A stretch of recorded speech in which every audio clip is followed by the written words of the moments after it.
बिस्मिल्लाहिर्रहमानिर्रहीम, अस्सलाम वालेकुम। आज 19 फरवरी बरोज जुमेरात हम बात करेंगे सियालकोट मैदान जंग बन गया। राना सनौला के गुंडों ने वहां पे जो है वो कोहराम मचा दिया। अंधाधुंध फायरिंग के नतीजे में 2 अफराद हलाक और इसके अलावा जख्मी कितने हुए इसकी डिटेल भी बताऊंगा और वहां पे हुआ क्या असल में उसको भी जानेंगे। इसके अलावा मैं आपको बताऊंगा फजलुर रहमान और जरदारी राबता, फजलुर रहमान की गर्दन से सरिया कैसे निकल गया, अब्दुल गफूर हैदरी लापता अफराद को कैसे मिलने चले गए, इसको भी जानेंगे। अगर आपने हमारे चैनल को सब्सक्राइब नहीं किया सब्सक्राइब कर लें और आपके कुछ सवालात होते हैं तो कमेंट सेक्शन में आप अपने सवालात भी पूछ सकते हैं। सबसे पहले हम बात कर लेते हैं सियालकोट में हुए उस दंगल की। जब जो है वो आज जो है सियालकोट में मैं आपको बता दूं वहां पे NA-75 में ये इलेक्शन जिमनी इलेक्शन जारी था। पीडीएम की जानिब से अगरचे 31 दिसंबर की डेट दी गई थी 2020 की कि इसके बाद जो है वो इस्तीफे दे दिए जाएंगे और किसी किस्म के इलेक्शन को फैसिलिटेट नहीं किया जाएगा, ना ही हिस्सा लिया जाएगा। लेकिन अचानक ही इन्होंने पैंतरा बदला जब इनको लगा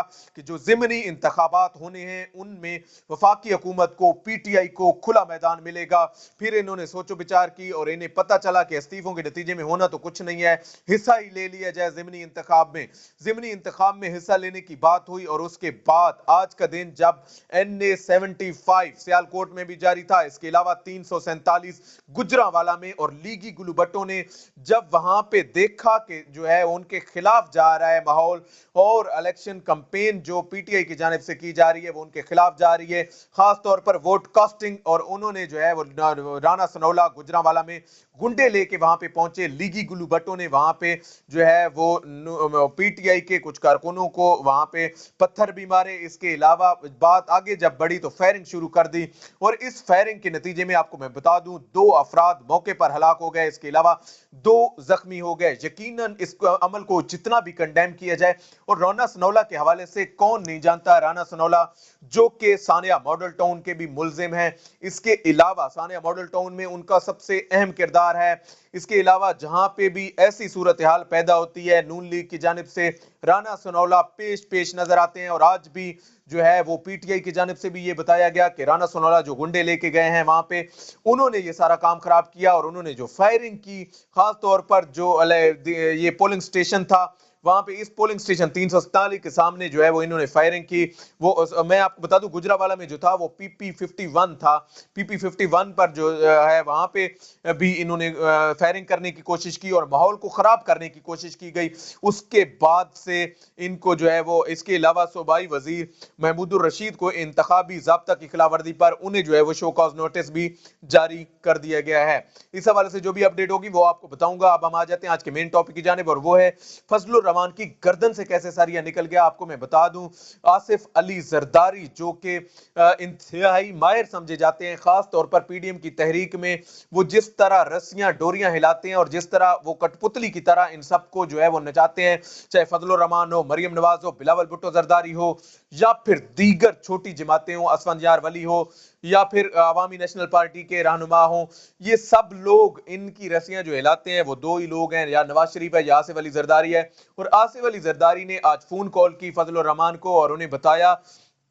कि आप जो है वो 26 मार्च को आपने क्या करना है और इस हवाले से खास तौर पर जो धरने का हमने प्लान बना रखा है उसमें किस तरह की स्ट्रेटजी अपनानी है। मैं आपको बता दूं इस सिलसिले में सेनेट इलेक्शन जो सर पे आ चुका है और इस वक्त इन पर सबसे बड़ा जो वार है वो सेनेट इलेक्शन ही है, जिस पर इमरान खान ने सुप्रीम कोर्ट भी गए हैं और सुप्रीम कोर्ट में समाअत भी हो रही है, डेली की बेसिस पर इस पर समाअत हो रही है। वहां पे जो है वो मुख्तलिफ 4 सूबों के जो एडवोकेट जनरल्स थे उनको भी सुना जा रहा है, इसके अलावा इलेक्शन कमिश्नर को सुना जा रहा है। उसके साथ साथ इमरान खान हुकूमत ये चाहती है कि वफाकी हुकूमत जो है वो इस हवाले से इंतहाई कंसर्न्ड है कि साफ शफाफ जो है वो इलेक्शन होना चाहिए, ओपन बैलेटिंग की तरफ जाना चाहिए। लेकिन जो नहीं चाहते वो सिर्फ आसिफ अली जरदारी है, बिलावल भुट्टो जरदारी है, मरियम नवाज है। ये लोग नहीं चाहते कि किसी किस्म की इलेक्शन में शफाफियत है, क्योंकि अगर शफाफियत आ जाती है तो यकीनन इनको मतलूबा नतायज जो ये चाहते हैं कि किसी न किसी तरह खरीदा जा सके, जैसे माजी में इन्होंने किया नोटों के बैग से।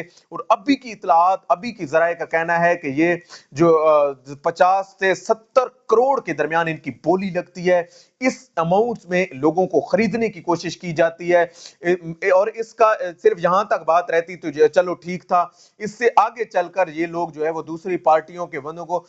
अराकीन असेंबली को तोड़ने की कोशिश करते हैं। इनकी मनफी सियासत, और मनफी सियासत का एक पहलू आज आपको एक और बता देता हूं कि कैसे, जब जो धरना जारी है, जो लापता अफराद का मामला सबको पता है, नवाज शरीफ दौर में सबसे ज्यादा रहा, इमरान खान के दौर में तो ये तो आप आए हैं। लापता अफराद का मामला तो आज से 15-20 साल पहले का है, जब से लापता अफराद का एक मामला मीडिया उठाता रहा है, और इसमें नवाज शरीफ को सबसे ज्यादा ब्लेम किया जाता है और उन्हें कहा जाता है कि उन्होंने इस हवाले से कोई काम नहीं किया। परसों इमरान खान ने एक अहकाम जारी किए और उसमें उन्होंने बताया कि इस हवाले से कानून साजी की जाएगी। जब कानून साजी की बात हुई तो फिर पीडीएम पीछे हो गई, क्योंकि कानून साजी में वो हुकूमत के साथ किसी भी कानून साजी में बैठने को तैयार नहीं है, क्योंकि उनके अपने मफादात आड़े आ जाते हैं। हालांकि इसमें फायदा तो लापता अफराद का है, उन लवाहिकीन का है जो मुतासरीन है, लेकिन अपनी गंदी सियासत को चमकाने के लिए ये लोग वहां पे उनके धरने में पहुंच जाते हैं और वहां पे हुकूमत को जो है वो लान तान करने की कोशिश करते हैं, और वहां पे बैठ के कहते हैं कि इमरान खान यहां तक नहीं आ सकते, और वहां लाहौर तक चले जाते हैं और बाकी जगहों पे चले जाते हैं, लेकिन यहां तक नहीं आते। असल हकीकत यह है कि ये लोग, और सिराजुल हक को आप देख लें, जो इंतहाई मोअज़्ज़ज़ हैं, इंतहाई हमारे लिए अहम है, लेकिन उनको जो है वो ये बात सोचनी चाहिए कि इस मौके पर, ऐन मौके पर, जबकि जो है वो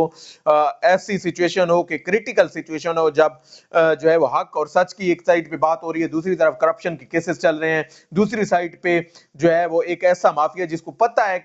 सिराजुल हक को पता है कि ये लोग तहरीक अपने जाती मकासद के लिए इस्तेमाल करने की कोशिश कर रहे हैं, लेकिन सिराजुल हक फिर भी उनकी झोली में जाके बैठ जाते हैं। फिर भी जो है वो इनके साथ, अब्दुल गफूर हैदरी के साथ आज वो गए हुए थे वहां पे। और मैं आपको बताऊं, जमात इस्लामी की सियासत, माजरत के साथ मैं कह रहा हूं, हमेशा ऐसा रवैया इख्तियार करती है, मुनाफिकाना रवैया जिसको आप कह सकते हैं। ऐन मौके पे 2014 का आप धरना देख लें, इन्होंने साथ देने से इनकार कर दिया। जब कोई डिसीजन मेकिंग का मौका आता है, जब ऐसा मौका आता है मुल्क की तकदीर बदलनी हो, ये लोग अपनी दुकान खोल के साइड पे खड़े हो जाते हैं, किसी एक साइड पे नहीं होते, ना अपोजिशन की साइड पे जा रहे हैं, ना आप हुकूमत की साइड पे जा रहे हैं। तो आप खुदारा, आप एक नजरियाती जमात हैं, नजरियाती जमात होने के नाते आपका तो ये सबसे ज्यादा हक बनता है कि आप इस हवाले से जो है वो कंसर्न हैं, कि आपको पता होना चाहिए, या एक साइड लें आप, या हुकूमत के साथ हो जाएं, या फिर जो है वो अपोजिशन के साथ हो जाएं। ये तो नहीं हो सकता आप दोनों साइडों पे खेलना शुरू कर दें, और आपको इस हवाले से मुंह की खानी पड़ी है, क्योंकि केपीके में आपकी कितनी ज्यादा अक्सरियत थी,